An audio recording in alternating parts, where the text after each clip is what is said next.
Good morning, everybody. Welcome to JV News. In today's news, we're going to discuss pesticides. Indeed, there are bees which are dying because of new kind of pesticides. Bees' survival is essential for environment. On the other hand, pesticides are used on vines in our region. Now we are going to speak with Julien and Suzanne, who are experts in the vineyard history and industry. Hello, Oriana and Arnaud. Château-Thierry is known thanks to its place in the Marne Valley. The city welcomes many champagne producers. The Great Champagne Charter, given in the 1114 by the Bishop of Châlons, is the creative act of this vineyard. Just before the beginning of the French Revolution, the vineyard extended over about 50,000 hectares until 65,000 hectares in the second half of the 19th century. After the Great War, it was divided by three. In 2009, the vineyard covered 33,000 hectares. It was not until the middle of the 20th century that the area around Château-Thierry really expanded. As Julien said, Château-Thierry is the city of Champagne. It's located on the touristic road of Champagne in the heart of Champagne Valley. This is a town enclosed by an abundant greenery valley which is located on small hills. The Champagne Road stretches out on 600 kilometers. You can visit wineries where you can savor a glass of champagne, which will be consumed in moderation, of course. Thank you, Suzanne and Julien. So, we move on the needs of pesticides. What are they used for? To answer that question, we have pesticide specialists. So, what do you think about that? Hello, Oriana and Arnaud. Pesticides are used to protect agricultural productions against many aggressions, such as diseases which can destroy plants. They follow regular, plentiful harvests, so they have many advantages. Firstly, they protect the culture against vermin organisms. In nature, many aggressions could stop a healthy plant's development.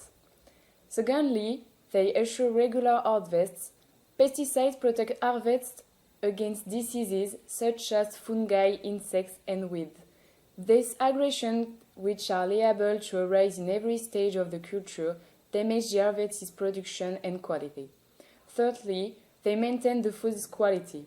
Pesticides contribute to collect healthy and good products, which can avoid allergies or poisoning in humans. To conclude, pesticides contribute to produce high-quality food at an affordable price for everybody. Without the protection from pesticides, productivity of a yield could decrease. In France, without pesticides, culture would reduce to almost 45%. Thank you, Elisa and Faustine, for this information. Today, we are lucky to have a traditional wine grower with us. He will talk about his vineyard. Bonjour, pouvez-vous vous présenter ainsi que votre exploitation? Bonjour, je m'appelle Jean-Luc Fallet, je suis récoltant manipulant, j'exploite 5 hectares de vignes et nous sommes vignerons sur la commune de Charry-sur-Marne depuis environ 10 générations. Utilisez-vous des pesticides, si oui, pourquoi? Oui, tout à fait. Nous utilisons des fongicides, des acaricides, des insecticides ainsi que des herbicides. Existe-t-il des normes pour les utilisations? Oui, tout à fait. Il faut savoir que chaque produit phytosanitaire sont testés en laboratoire avant d'être pendant plusieurs années avant d'être mis sur le marché. Il y a des doses maxi d'utilisation et en dehors de ces doses d'utilisation, ce qu'il faut savoir également, c'est qu'il y a des DRE. Ce qu'on appelle DRE, c'est des doses, des délais de réentrée sur les parcelles de vignes. Alors DRE, il y a aussi des DAR. DAR, ce qu'on appelle DAR, c'est des dates avant récolte. Donc on n'a pas le droit d'utiliser ces produits un minimum de jours avant la date de la récolte. Quelles sont les questions à prendre pour minimiser les risques? Pour minimiser les risques des produits phytosanitaires, il faut qu'ils soient utilisés dans de bonnes conditions, en respectant les doses déjà, les doses maxi d'utilisation, et donc les précautions d'utilisation pour les personnes, c'est-à-dire des gants, des lunettes, etc. Il faut savoir aussi qu'on utilise du matériel qui est de plus en plus performant, mais ce matériel doit être tenu en très bon état. Existe-t-il de nouvelles technologies permettant de moins utiliser ces produits? Oui, tout à fait. Les matériels de traitement sont des produits qui sont de plus en plus sophistiqués Et donc ces produits-là sont traités, on va dire, face par face, et ont une précision qui ont amélioré la qualité du traitement final et qui apporte beaucoup pour le résultat final. Les maladies ont-elles évolué et sont-elles plus importantes? Oui, tout à fait. Les maladies évoluent. On observe des phénomènes de résistance sur certaines maladies. C'est pourquoi on nous demande, avec certains produits phytosanitaires, de traiter maximum 1 à 2 fois par campagne pour éviter les phénomènes de résistance avec la même matière active. Et la pression des maladies varie aussi en fonction des années. Si c'est des années qui sont plus ou moins humides, les maladies ont des pressions beaucoup plus importantes. Connaissez-vous des alternatives réalisables dès à présent et pensez-vous que ce serait vraiment avantageux pour les viticulteurs et les acheteurs? Il faut savoir que la météo joue un grand rôle dans nos interventions phytosanitaires. En fonction de la pression de la maladie, nous commençons à faire ce qu'on appelle des réductions de doses.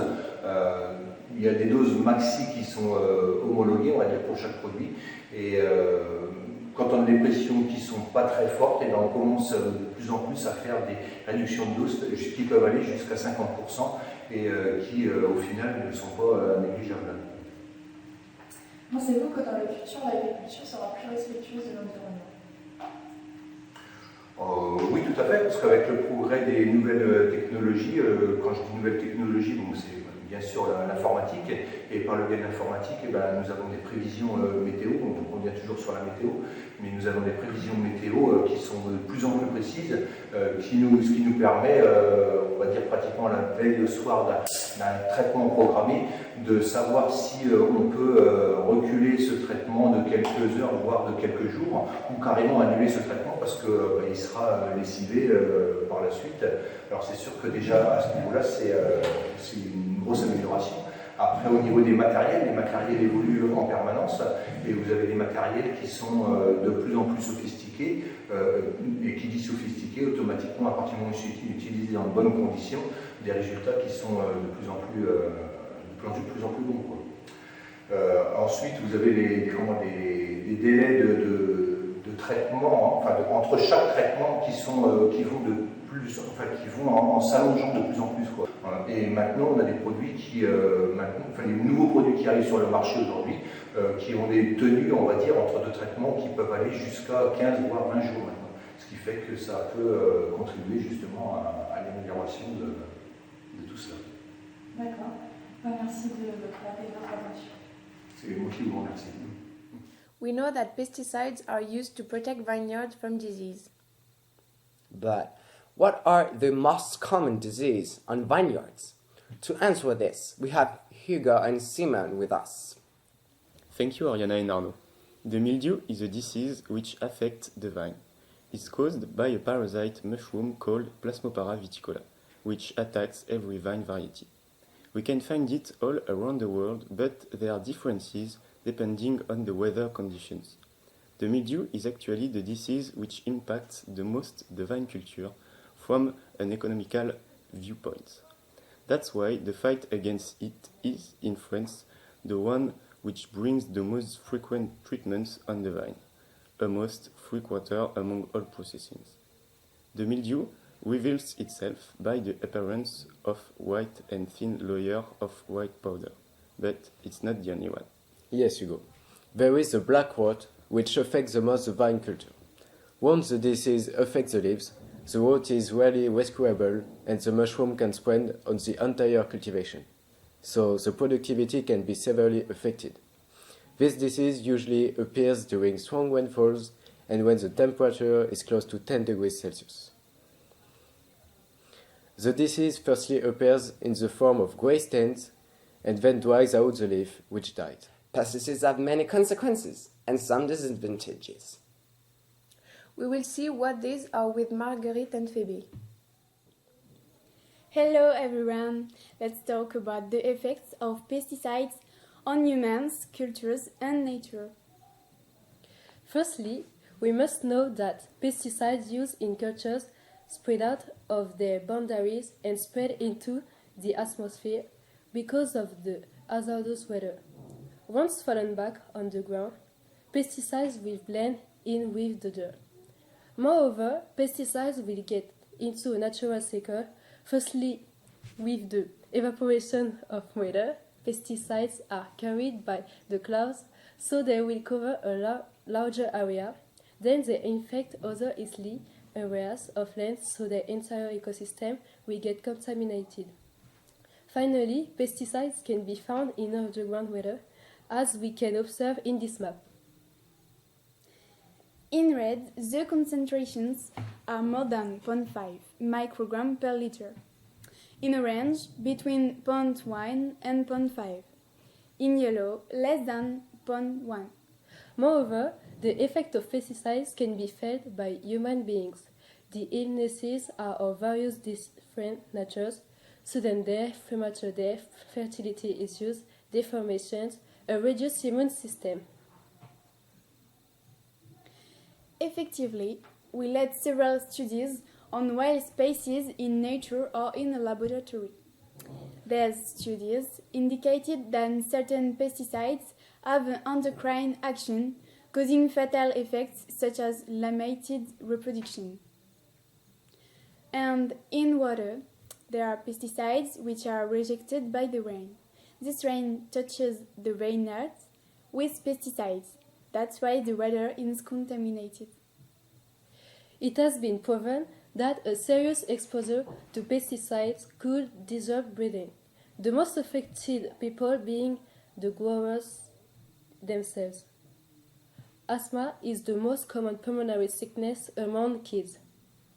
Some scientific studies link asthma to pesticides. Others show that pesticides for the lawn or the house can trigger asthma.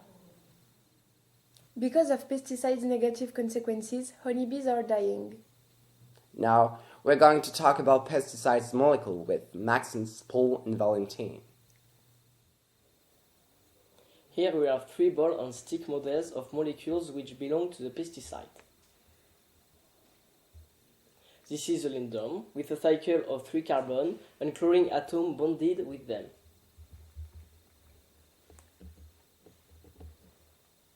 It's DDT with 2 cycles of carbon atom bonding with double covalent bond.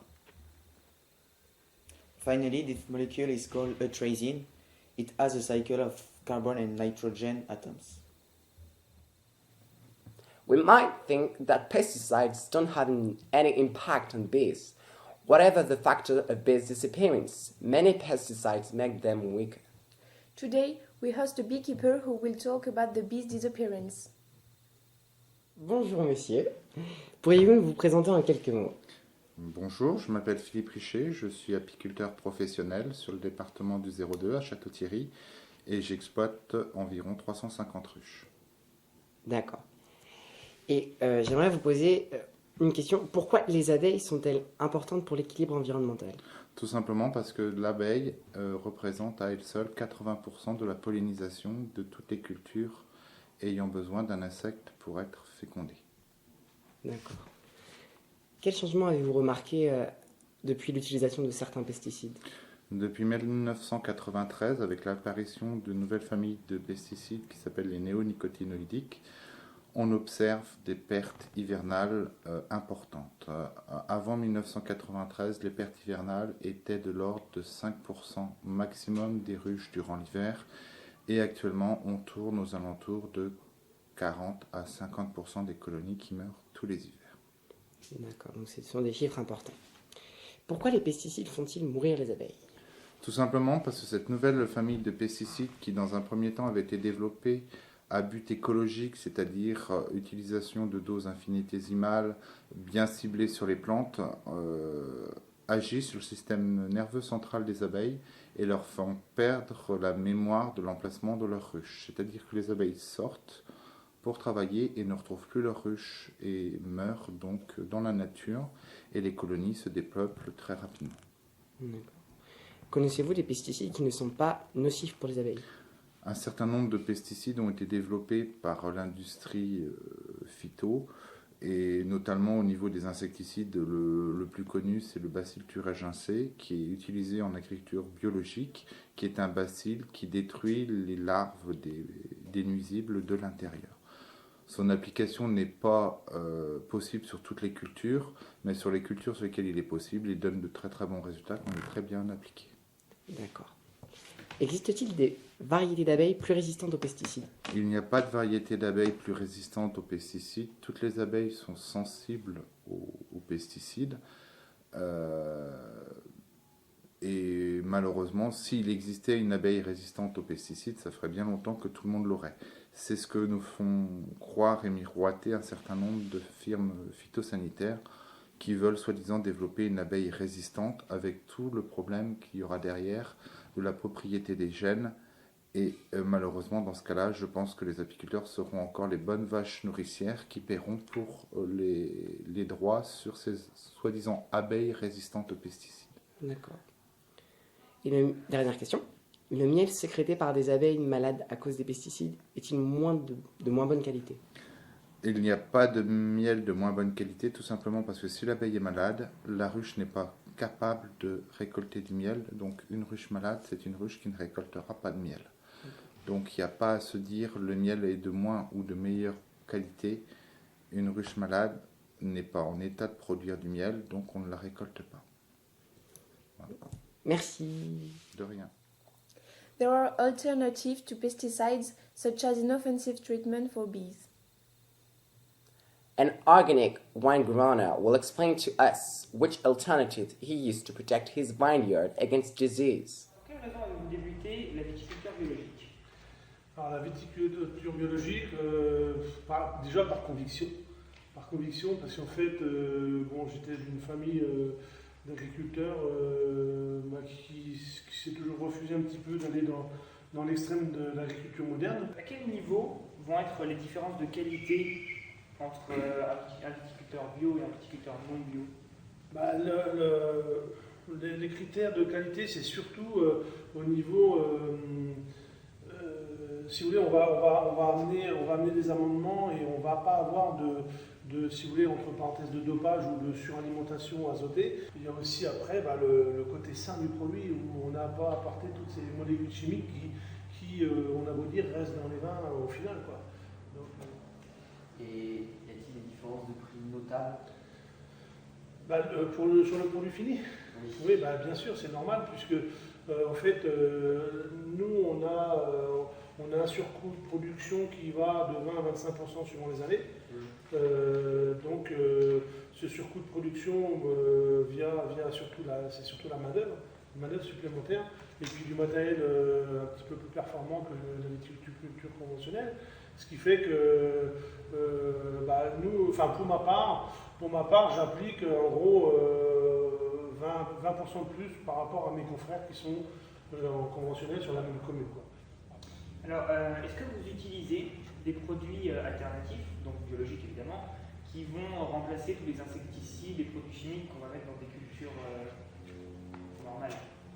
Remplacer, on peut pas appeler ça remplacer, parce qu'en fait, en viticulture conventionnelle, vous avez un panel très très important de produits chimiques, alors que nous, il n'y a pas grand-chose, quoi, hein. Donc, si vous voulez, remplacer... et puis il y a des choses qu'on n'a pas remplacées, en fait, puisque nous, on a créé un équilibre, et on a beaucoup moins de problèmes, mis à part, il y a un gros problème en bio, c'est le milieu, hein. Ça, c'est un gros problème parce que c'est la maladie qui est la plus dure à combattre pour nous, quoi. Mais après, tout le reste, je vois par exemple pour les insecticides, on a mis en place une faune, c'est-à-dire qu'on a des prédateurs aux insectes nuisibles à la vigne, ce qui fait qu'on a un équilibre et en fait on n'intervient plus. Par exemple pour l'oïdium avec des soufres naturels, ce qui fait qu'on n'est pas sur des produits systémiques qui vont circuler dans la sève, on est qu'en protection foliaire. Mais à l'inconvénient, c'est qu'il faut resulfater à chaque fois qu'il y a des orages. Par Par contre, l'avantage d'un vigneron conventionnel, c'est aussi pour ça, pour répondre un peu à votre question où il y a un surcoût en bio, c'est que nous, il faut repasser dès qu'il y a des orages, dès que le produit est lessivé, il faut repasser. Alors qu'en conventionnel, ils mettent des produits de synthèse qui fait que s'ils ont fait le traitement en bonnes conditions, ils sont tranquilles 10, 12, 14 jours. Donc c'est là qu'est la grosse différence aussi. Et puis il y a aussi derrière une démarche justement qui est aussi en amont de ne pas mettre trop d'engrais. C'est-à-dire nous on travaille beaucoup avec des amendements, ce qui fait qu'on met en place une nutrition plus régulière, quoi.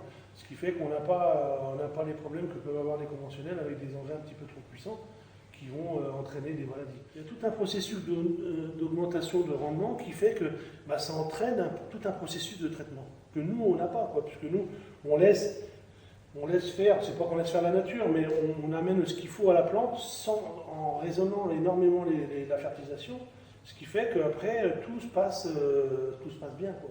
Après il faut surtout surveiller, puis après le gros truc c'est les traitements derrière les orages, quoi. Et il y a des années où c'est très difficile quand même, hein. Il y a des années comme 2009 ou 2012 où des fois on est obligé de traiter 3 fois dans la semaine, des fois on finit un traitement, il pleut 30 mm le lendemain, on peut retourner, quoi. Donc là c'est quand même le point le plus, on va dire, le plus pénible du bio, quoi. Vous rencontrez des problèmes depuis que vous êtes passé au bio? Ah oui, les problèmes, il n'y a pas que les problèmes sur la vigne, hein. Les problèmes en passant en bio, c'est que on se fait pas que des amis déjà pour commencer. En gros une cinquantaine de viticulteurs sur le coteau à Ziboney. Moi j'ai 24 parcelles, j'ai des voisins, j'ai eu des problèmes de contamination de voisins où malheureusement ça s'est réglé par des constats d'assurance, des classements de récolte et tout ça. Donc on arrache encore l'herbe à la main entre les pieds, sur les machines font tout le travail, mais il reste un petit peu affinolé, on fait encore de la binette comme autrefois, quoi. Donc ça c'est pas évident de trouver des gens qui sont prêts à faire ces travaux pénibles à une époque où la pénibilité du travail elle est un petit peu derrière nous, quoi. Donc c'est un petit peu ça les petits inconvénients du bio, quoi, les difficultés qu'on rencontre. Mais sinon après le reste c'est que du bonheur, quoi. Le reste c'est que du bonheur parce qu'on a